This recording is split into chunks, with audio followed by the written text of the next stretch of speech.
जय हिंद दोस्तों। आज की वीडियो में हम लोग SC. Verma chapter number 5 that is Newton's law of motion के क्वेश्चन नंबर 40 से लेकर 42 तक की क्वेश्चंस को सॉल्व करेंगे। सो जल्दी हम लोग क्वेश्चन नंबर 40 से लेकर 42 तक की सॉल्यूशंस को देखते हैं।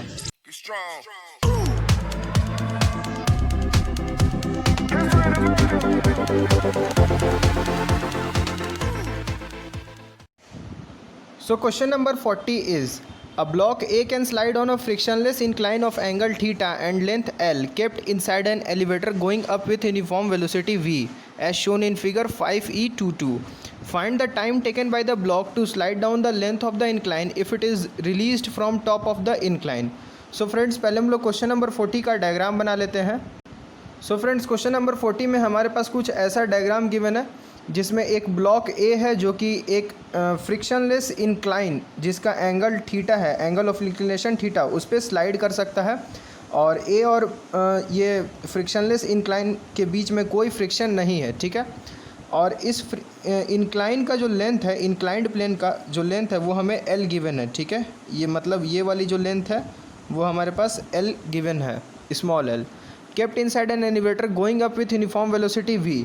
और ये जो हमारा सिस्टम है मतलब इंक्लाइंड प्लेन और ये ब्लॉक ए, ये हमारा सिस्टम एक एलिवेटर के अंदर में रखा हुआ है और ये एलिवेटर जो है constant speed v metre per second से अपवर्ड मूव कर रही है, ठीक है। ये एलिवेटर जो है वो पूरी की पूरी v मीटर पर सेकंड से अपवर्ड मूव कर रही है, कांस्टेंट वेलोसिटी है। तो क्वेश्चन में हमें फाइंड आउट करने के लिए करा है find the time taken by the block to slide down the length of the incline if it is released from the top of the incline. अगर इस ब्लॉक ए को हम लोग टॉप ऑफ द इंक्लाइन से release कर देते हैं, ठीक है, जस्ट हम लोग उसको छोड़ देते हैं, तो ये ब्लॉक को कितना टाइम लगेगा ताकि वो नीचे बॉटम ऑफ द इंक्लाइन तक पहुंच जाए, ठीक है। वो हमें टाइम कैलकुलेट करना है कि वो इस पोजीशन से टॉप सरफेस से नीचे वाली सरफेस पर पहुंच जाए, ठीक है। तो एक चीज़ हम लोग ध्यान देंगे कि ये जो एलिवेटर है ये कांस्टेंट वेलोसिटी से मूव कर रही है। तो जब हम लोग काइनेमेटिक्स में पढ़े हैं कि जब वेलोसिटी कांस्टेंट हो जाता है तो उस समय एक्सिलरेशन की वैल्यू क्या हो जाती है, ज़ीरो, ठीक है, 0 metre per second square. Acceleration हो जाएगी ज़ीरो तभी तो कांस्टेंट वेलोसिटी रहेगा। मतलब ये जो एलिवेटर है उसकी कोई एक्सिलरेशन नहीं है, तो इसके अंदर रखी हुई ऑब्जेक्ट्स पर स्यूडो फोर्स भी अप्लाई नहीं होगा, ठीक है। तो अब हम लोग ब्लॉक ए का फ्री बॉडी डायग्राम ड्रॉ कर लेते हैं। तो यहाँ पर हम लोग ने फिर से इंक्लाइन बना लेते हैं, ये थीटा एंगल है इंक्लाइन का और ये ब्लॉक ए रहा, ठीक है। अब ब्लॉक ए पर नीचे mg फोर्स लगेगा ड्यू टू द अर्थ, ठीक है। तो इस mg के दो कंपोनेंट होंगे, एक along the surface of the inclined plane और एक normal to the surface of inclined plane.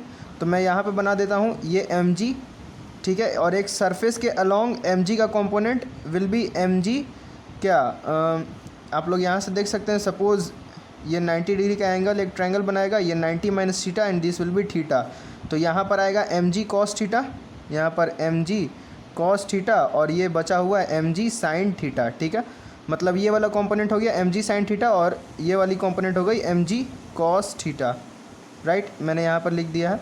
तो अब हमें ये जो ब्लॉक की जो मोशन है वो कुछ इस डायरेक्शन में होगी, ठीक है।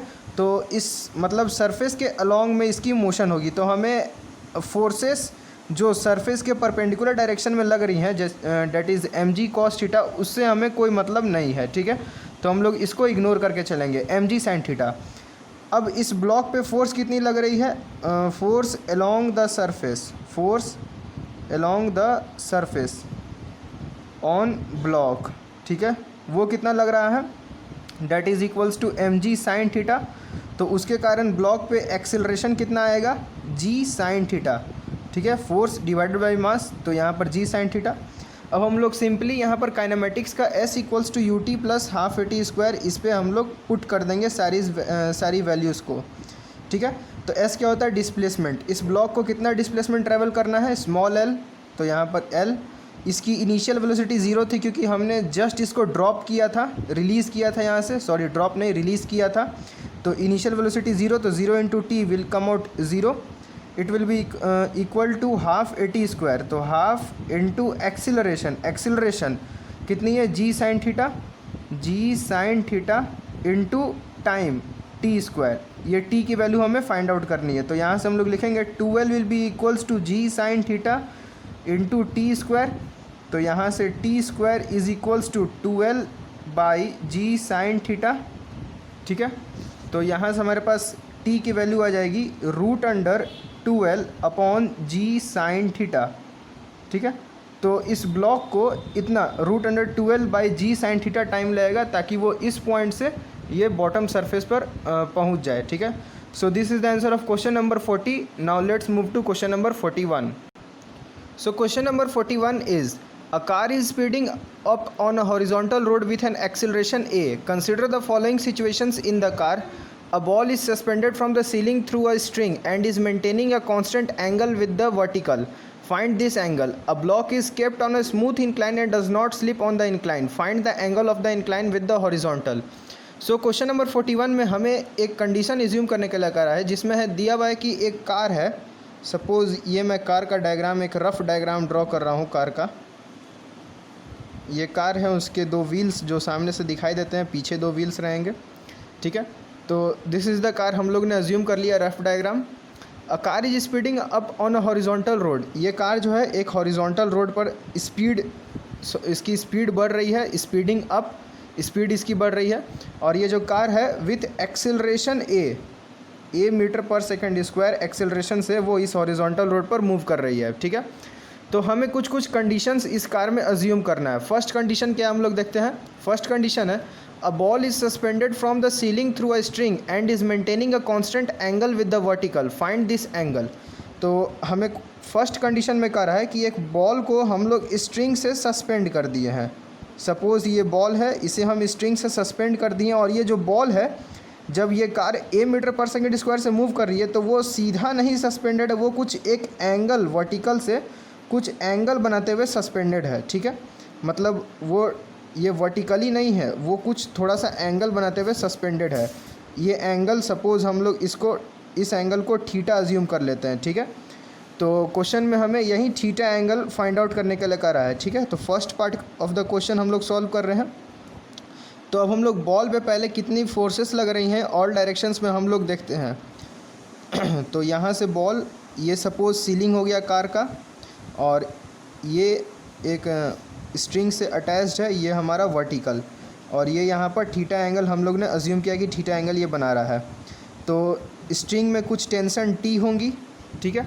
इस टी का दो कंपोनेंट होगा, एक इस डायरेक्शन में और एक इस डायरेक्शन में, ठीक है. यहाँ पर ये 90 डिग्री, तो ये 90 माइनस थीटा ये वाला एंगल और ये वाला एंगल थीटा. तो ये वाली जो हो जाएगी कंपोनेंट वो टी कॉस थीटा और ये वाली जो कंपोनेंट हो जाएगी वो टी साइन थीटा, ठीक है. और इस बॉल का जो वेट के कारण, फोर्स ऑफ ग्रेविटेशन के कारण इस बॉल पर लग रही होगी एक फोर्स mg, ठीक है. Force of gravitation due to earth mg, वो डायरेक्टली वर्टिकली डाउनवर्ड्स लगती हैं. और ये जो हमारा सिस्टम है दैट इज़ कार, वो with acceleration a metre per second square से मूव कर रहा है. तो इसके अंदर रखी हुई हर ऑब्जेक्ट के ऊपर एक स्यूडो फोर्स लगेगा इन backward direction, in opposite direction of acceleration, ठीक है. तो इसकी एक्सेलरेशन है इस डायरेक्शन में, तो इस बॉल पर स्यूडो फोर्स लगेगा वो बैकवर्ड डायरेक्शन में, ठीक है.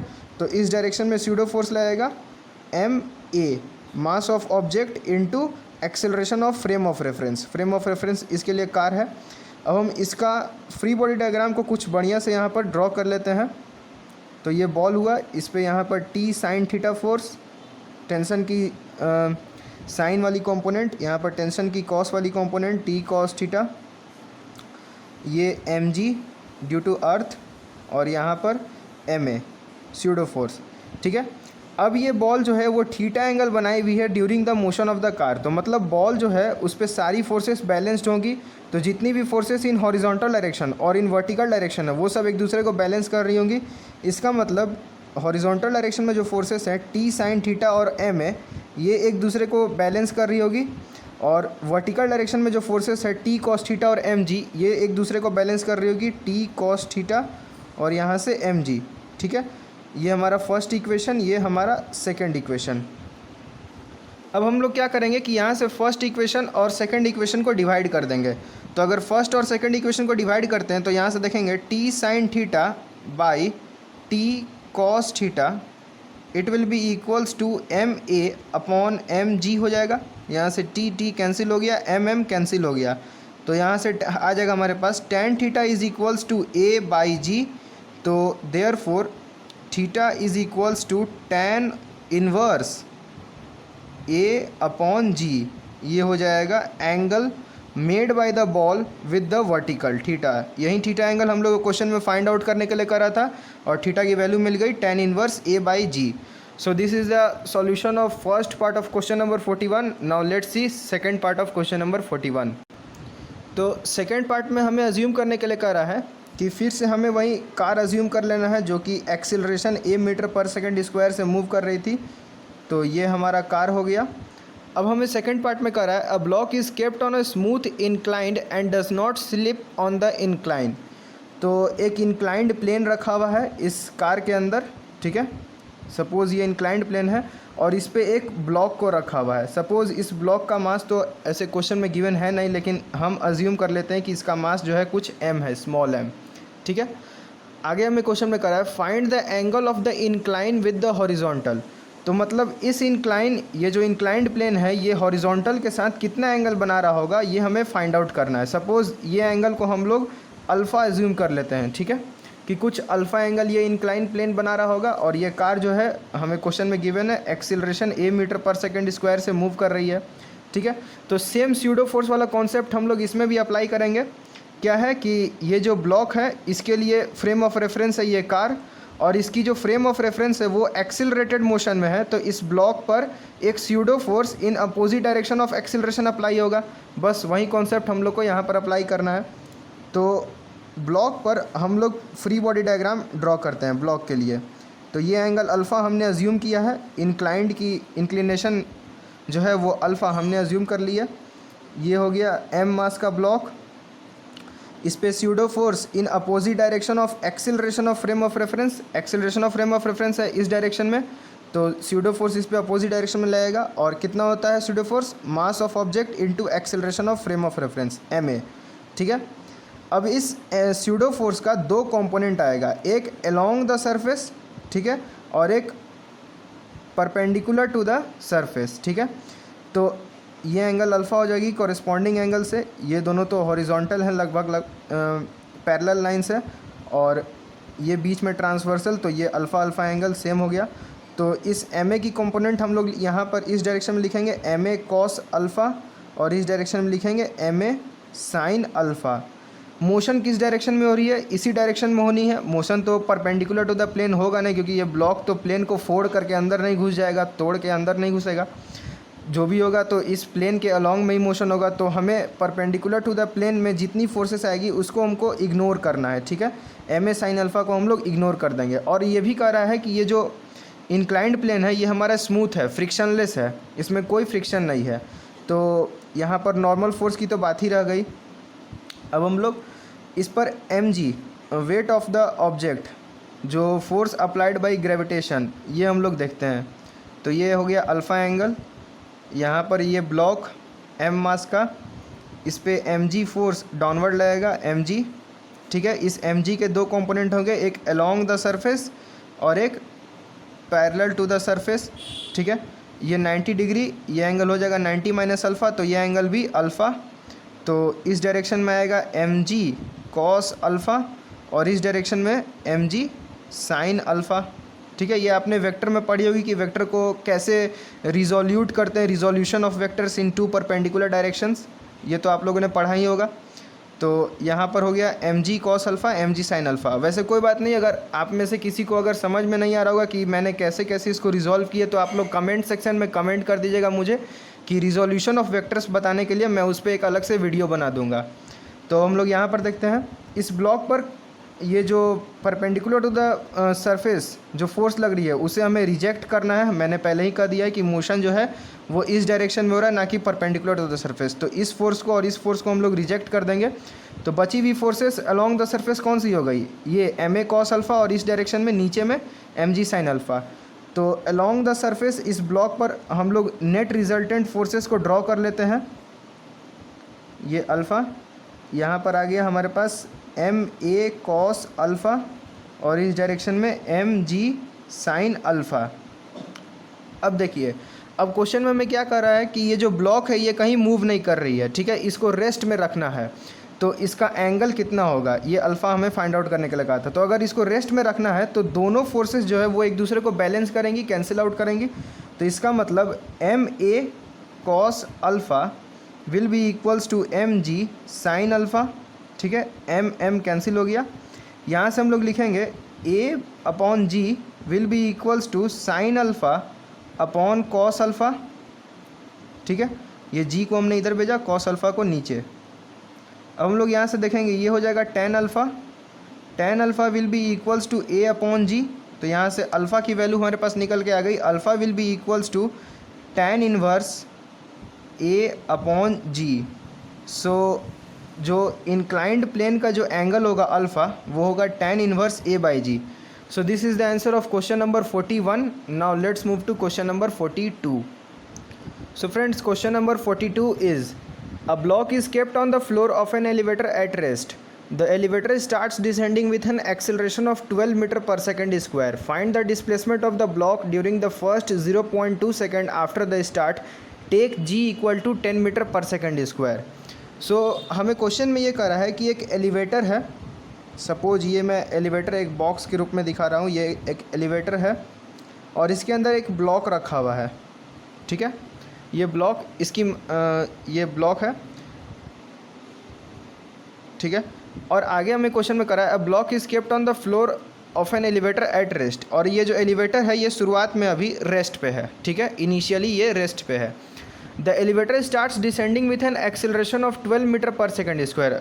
अब जब रेस्ट पे थी तो कुछ समय बाद अचानक से ये नीचे मूव करना स्टार्ट करती है, डिसेंडिंग मतलब नीचे मूव करना स्टार्ट करती है, with acceleration 12 metre per second square. ये ब्लॉक नहीं नीचे मूव करना स्टार्ट करता है, ये एलिवेटर, ठीक है, ये एलिवेटर अपना downward motion 12 metre per second square के एक्सेलरेशन से मूव करना स्टार्ट करती है। तो क्वेश्चन में हमें फाइंड आउट करने के लिए करा है that find the displacement of the block during the first 0.2 second after the start. मतलब इसके मोशन स्टार्ट होने के बाद, एलिवेटर के मोशन के स्टार्ट होने के 0.2 सेकेंड के बाद ये ब्लॉक का डिस्प्लेसमेंट, डाउनवर्ड डिस्प्लेसमेंट कितना होगा ये हमें फाइंड आउट करना है।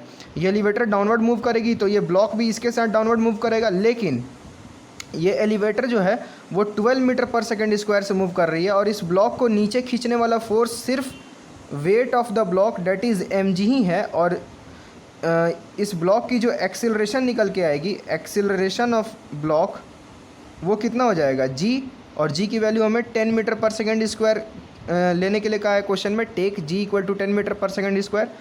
तो ये जो ब्लॉक है वो इस एलिवेटर के रिस्पेक्ट में कुछ कम एक्सेलरेशन से मूव करेगा, मतलब ये एलिवेटर ज़्यादा तेज़ी से नीचे जाएगी और ब्लॉक जो है वो धीरे धीरे नीचे आएगा, क्योंकि ब्लॉक पे सिर्फ डाउनवर्ड फोर्स mg लग रहा है और mg के कारण एक्सेलरेशन सिर्फ g ही होता है 10 मीटर पर सेकेंड स्क्वायर, और ये जो एलिवेटर है वो 12 मीटर पर सेकेंड स्क्वायर से नीचे मूव कर रही है। तो time t equal to 0.2 seconds after the start of the motion, ये ब्लॉक जो है कितना डाउनवर्ड डिस्प्लेसमेंट शो करेगा वो हमें फाइंड आउट करना है। तो इसमें सिंपली हम लोग s equals to u t plus half a t square, ये वाली इक्वेशन को हम लोग लगा देंगे इसमें। तो s is equals to u t plus half a t square, ठीक है। तो displacement is equals to initial velocity into time, initially everything was in rest, तो u हो जाएगा 0, तो 0 into t will come out 0, it will be equals to half into acceleration, acceleration of block कितना हो जाएगा 10, क्योंकि एक्सेलरेशन ऑफ एलिवेटर है 12 metre per second square और ब्लॉक की एक्सेलरेशन है 10, तो हमें ब्लॉक का डिस्प्लेसमेंट फाइंड करना है, तो ब्लॉक की एक्सेलरेशन लेंगे 10 into time square, time is 0.2 seconds, तो 0.2 का होल स्क्वायर। जब हम लोग इसको सॉल्व करेंगे तो यहाँ से आएगा 2 5 या 10 कैंसिल हो गया, 5 into 0.04, it will come out 0.2 metre, जिसको कि हम लोग 20 सेंटीमीटर भी लिख सकते हैं। सो ये जो ब्लॉक है वो 20 सेंटीमीटर डाउनवर्ड मूव करेगी in time interval 0.2 seconds. So this is the answer of question number 42. We have done all the questions of chapter number 5, that is Newton's law of motion. तो दोस्तों हम लोगों ने question number 40 से लेकर 42 तक की क्वेश्चंस को सॉल्व कर लिया है। नेक्स्ट वीडियोस में हम लोग नेक्स्ट चैप्टर की सॉल्यूशंस को देखेंगे। तब तक के लिए आप इन सब क्वेश्चंस को रिवाइज कीजिए। अगर आपको कहीं भी डाउट हो तो आप मुझे कमेंट सेक्शन में कमेंट कर सकते हैं।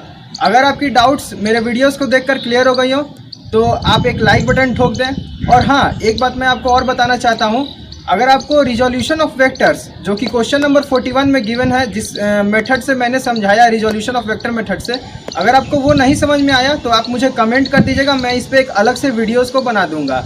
और अपने दोस्तों के साथ इस वीडियो को शेयर करें। जय हिंद।